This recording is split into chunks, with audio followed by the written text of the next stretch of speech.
CropLife International looks after, well, keeps these agrochemical and other biotech companies in check.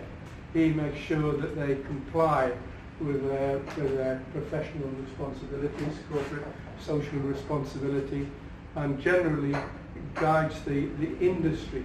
So, you know, you're not working for any one company, but something like a watchdog and a mentor for those companies on how they deal with the development, promotion and support to the technologies that they put on farms, large and small. So, you know, Andy's got a lot of experience of the small farm sector, and that is important to industry, and it's important that small farms do receive, you know, the technology and the support that that private sector can give. It's there, but it's not nearly as well put together as it should be, and it's not nearly as well integrated. But I'm going to leave Andy to explain that.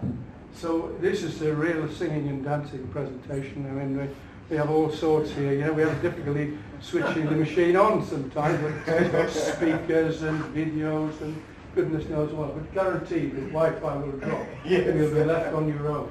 So anyway, without any more ado, I'm going to hand it over to you. And if you get to step out of line, you shout. Okay? Thanks, so there we go. And I should say I am a little bit nervous about the Wi-Fi. I don't generally do a presentation with an internet connection. I think I was put off some years ago by seeing a German consultant giving a presentation in Dar es Salaam. And we were into about slide number 5, and suddenly a Skype message propped up and saying, "Good morning, sexy." I'm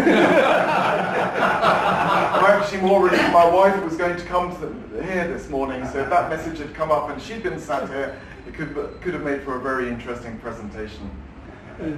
So, as Terry says, I've got a background working on DFID funded programs, crop protection, and then sort of taking that forward through the Research into Use program, which Francis and I and a number of others worked together on. And one of the things that struck me during that Research into Use program was we've been operating in a public sector arena, talking about sustainability. How can we get sustainability? A 3-year project. For us, sustainability tended to be getting a government to adopt a manual or to agree to take a process forward. But under Research into Use, we were allowed a bit more freedom, and we were sort of interacting with the private sector. And I became more alert. I mean, one of the slides I took out of here was in East Africa, in Kenya, as part of Research into Use. We set up a small franchise selling fish farm inputs to fish farmers. The government had built ponds in every constituency, but there was no provision of the inputs that the farmers would need. I actually bumped into somebody, this was 2011 we did this. We set up 6 franchisees selling these inputs. I bumped into somebody from the Ministry of Fisheries just a couple of years ago in Nairobi. I said, "Well, do you remember the aqua shops? Whatever happened with them?" She said, "What do you mean, what happened? What's happening?" Those 6 franchisees have become 56 franchises that are selling inputs to farmers. I was blown away. 5 years after the funding had stopped, the project hadn't collapsed. It had actually grown and grown because of that private sector link. So a couple of years ago, when I saw an advertisement for an opportunity to work in the private sector with CropLife International, I felt if I was really true to my feeling I wanted to get Research into Use, and if I was genuine about the private sector having a role to play, it was time to step over and see what I could do within that sector. So that's where I'm speaking from today. And as Terry says, CropLife International is the members organisation for the crop protection, plant biology, research and development companies. So I'm still in a comfortable place for myself because I can talk research so much. As a result of mergers, these are the current members, and I operate in the non-competitive space. So I don't do any favors for any of these individual companies. What I'm looking to do is to promote general principles. For example, integrated pest management, responsible use, resistance management, and an interesting one which I was pushing Terry that we should have a talk on sometime. It's called container management. Clearing up those pesticide containers, seed bags, after they've been used to help to reduce the plastic pollution issue. And if anybody wants to talk to me about that, I'll be around at lunchtime. So, the Crop Protection Network, CropLife International, we're based in Brussels, we have a global outlook. We have a hierarchy with national associations, as you see here in the darker color green, 91 associations across the globe, and these are grouped together into regions so that the regions can can help to address issues of common interest. Not just talk about the technologies in terms of crop protection, but also in terms of delivering these technologies to the farmers. I've still got that into use ethic in my head. How can we make sure farmers growing in tropical environments are able to benefit from the technologies? And then also to talk a little bit about future generations. How can we make sure that we maintain or increase dynamism, bringing in the youth, bringing in new ideas into agriculture? So, I'm sorry, I think for everybody in this room this will be a lot of repetition, but we have just stepped in off a busy London street. So let's take ourselves to the more global world, the global issues that are happening out there. And for the next few decades, we are going to have to deal with increasing populations, more mouths to be fed, and mouths that need to be fed in an adequate manner. How are we going to do this? Within the context as well that we're more and more aware of the damage that we're doing to the environment. Can we continue the increases in agricultural land that we've seen over the last few decades? I would say no. We had a really good presentation, was it last year, Ralph, talking about vertical farming. That's one way forward. What can we do to increase the productivity and reduce waste from the land that we're currently farming so we don't have to encroach into the beautiful nature and ecologies that are out there? Also, agriculture is critical in developing country economies. How can we further strengthen that rather than just ignore it? And I feel we need to be like pulling all of these factors in. Also, additional changes that are taking place. We need to be thinking about how we are with resources. Where are we in terms of water availability, oil availability, nutrients? Changes in what's quite a dynamic system. Those of us working in crop protection are very aware of how climate change can provide new environments for pests when maybe their natural enemies haven't developed yet. How are we going to continue to be alert to these and deal with these pests? So, talking about technical developments, when I first started to put these slides together, I was thinking, well, people might ask me, how is this different to the Green Revolution? There, the idea was to bring in new technologies to really boost farmers in the South. And I don't really want to open up that debate. What I want to do is to present some of the evolutions that are taking place in terms of crop protection, but then also some of the new technologies that are coming in, and to think about some of the applications of these, but not to get into the greater debate. I think that's a discussion that we can have afterwards over lunch or at another time about if these technologies would actually have positive or negative social impacts on the whole. So in the introduction, a few of us talked about the old DFID crop protection program. That program had an annual budget of about £5.5 million.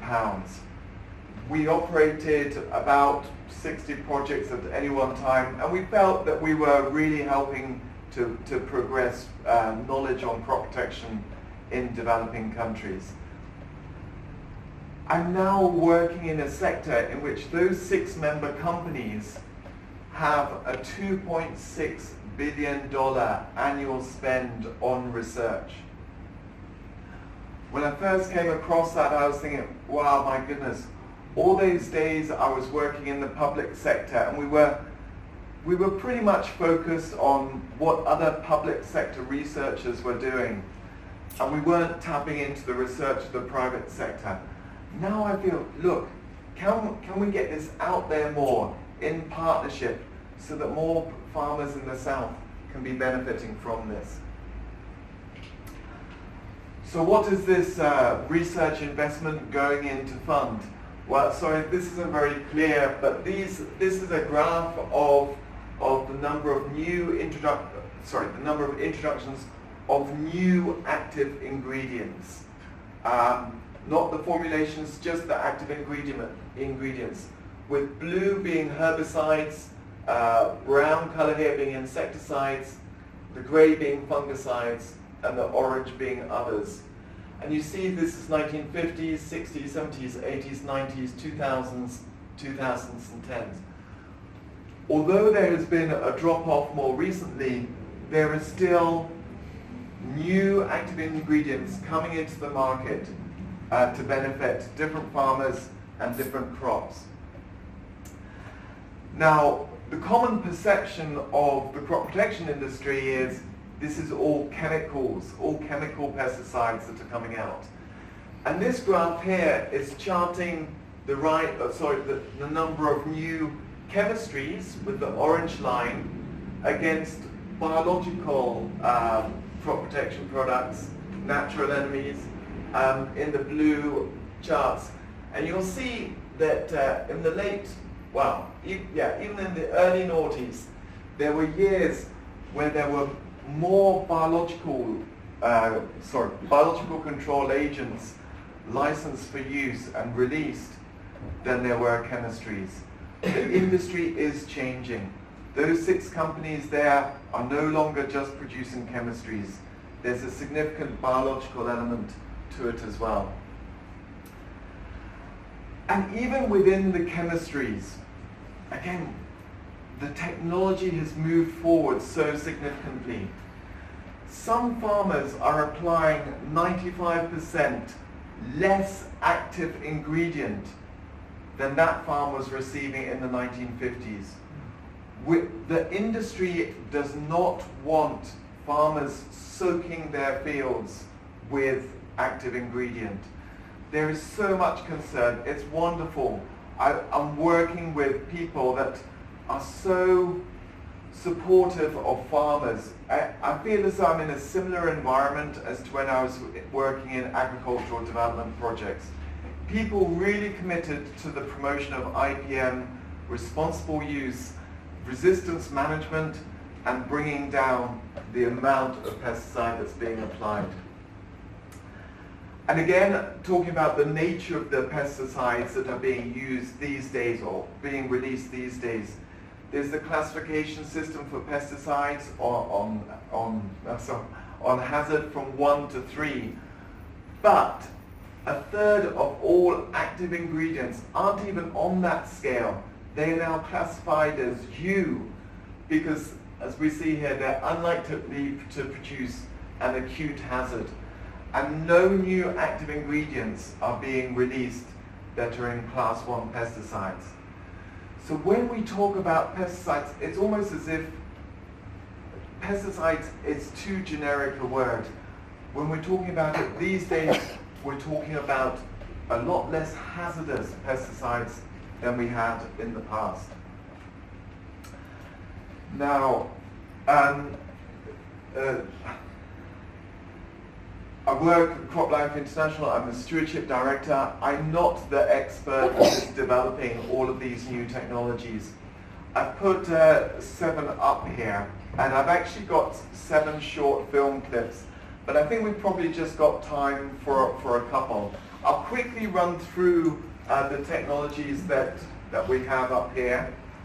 I've got a short leaflet at the front which people are free to take away afterwards, which has got a few sentences on each one.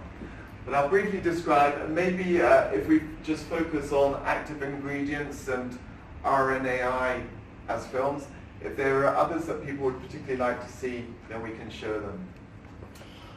So I'll skip the description of those. Biologicals, as we talked about before, that's been a big area, not just development, but how to mass produce them. Computer chemistry.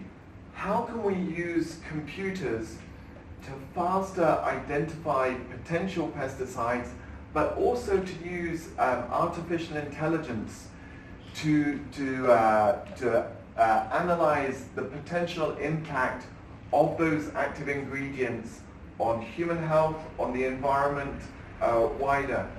So these tests that used to take years, we can now be working on through computers and really help to specify our research. Work is also taking place by member companies on inoculants. Now, people might think inoculants, for example, developing rhizobia that can help plants to become more fertile and therefore, as a result, be more resistant to pest attack and to be more competitive against weeds. Formulations, sorry, I should have mentioned this before. Of course, the formulation of the pesticide, it's not just the active ingredient, but also the formulation allows, a better formulation will allow the pesticide to be used in a more effective manner.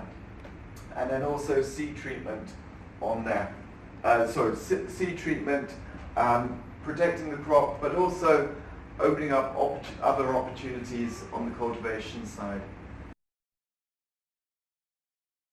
The other area, great to have the technologies, but what about their delivery to the farmers, to the people that can benefit? I've worked hard with our member companies this year to actually compile the number of farmers that they are training in just 1 year. I've got the data from 2018. I know it's a year behind, but it's been a struggle this year. And they have trained, the member companies together with CropLife associations, 20 million farmers worldwide in 1 year. Now again, when I was working in agricultural development projects, that number would just be dreamland. And now I'm sitting back and thinking, okay, that 20 million, how can we take that forward? How can we improve that? How can we make that training more effective? Actually, if you think about it, if you use the FAO stat to 570 million farmers worldwide, 20 million over, let's say, 10 years, because the CropLife member companies will be there. They are committed to continue this training. We're talking about serious numbers of farmers there. How can we link it in? What can we add to that training to really help to push agricultural development? As I mentioned before, 91 national associations. I wanted to pull out that this isn't just CropLife member companies working themselves. I'm really trying to push them more into partnerships. We've got partnerships there already with international donors, with FAO, we were talking about earlier, with the CGIAR, with there are other links with other NGOs as well. But how can we be sort of more targeted, make sure that we are working with relevant partners to help to support farmers in that way, but also to put ourselves out there so that NGOs know all of this good work is taking place within the industry and that there's a willingness to partner and to work together. And the flower was picked on purpose to illustrate that, and everlasting. That's what the private sector is offering. It's not just there for the duration of a project. Within CropLife International, we're no longer doing projects like CSR projects because I want agricultural development to be integrated across everything that we're doing. So, for example, I'm very keen on the effectiveness of our training. In the Africa region, we're focused not so much on training every individual farmer, but training what we refer to as spray service providers. Now these are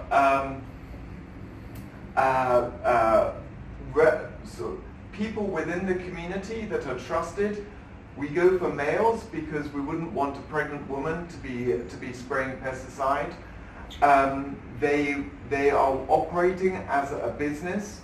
It's their business to help to protect the crops of the farmers in their area. They will be paid by the farmers that they're servicing.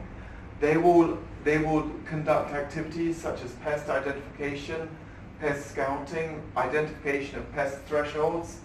They will buy pesticide from reputable sources. Now this is important because, as we all know, there can be counterfeit products out there, non-genuine products, which if applied to the farm could lead to a number of problems or might have no effect at all. The spray service providers as well have all of their, make sure that, the spray service providers are provided with the correct protective equipment and then trained in its use. And then finally at the end, the spray service providers are responsible for the empty pesticide containers, ensuring that they are triple rinsed to get rid of virtually all of the residue, and then bringing them back to a collection point, bringing them into a national system if possible, or at least breaking them open and making sure they're disposed of responsibly. I'm also trying to work with the salespeople of our member companies, thinking about this, the correct protective equipment. In India, we've been working with our associations there so that the salespeople don't just have pesticide sales targets, they also have sales targets for personal protective equipment, for gloves, for goggles, for masks, so that those salespeople, it's actually financially advantageous for them to be promoting the safety equipment that will go along with the pesticides. What's also happening in terms of crop protection delivery? I've brought a couple of slides up here about drones. John, I didn't realize that you were going to be here. There are people in the room with more knowledge than me. But I see drones as an incredibly exciting opportunity for crop protection in the tropics. We know the problems there. The spray service provider, they can be spraying for 10 or 15 farmers. But a drone has got a potentially a wider area that it could be conducting crop protection services for. The drone can be conducting remote sensing, so identifying where there are pest problems, be it pathogens, insects or weeds, can be targeted in its spray area. It also means that there is a separation. We're no longer looking at a poor farmer walking along with a knapsack sprayer on their back. The drone is separated. We should be targeting, working with these drone operators to make sure they're putting best practice in.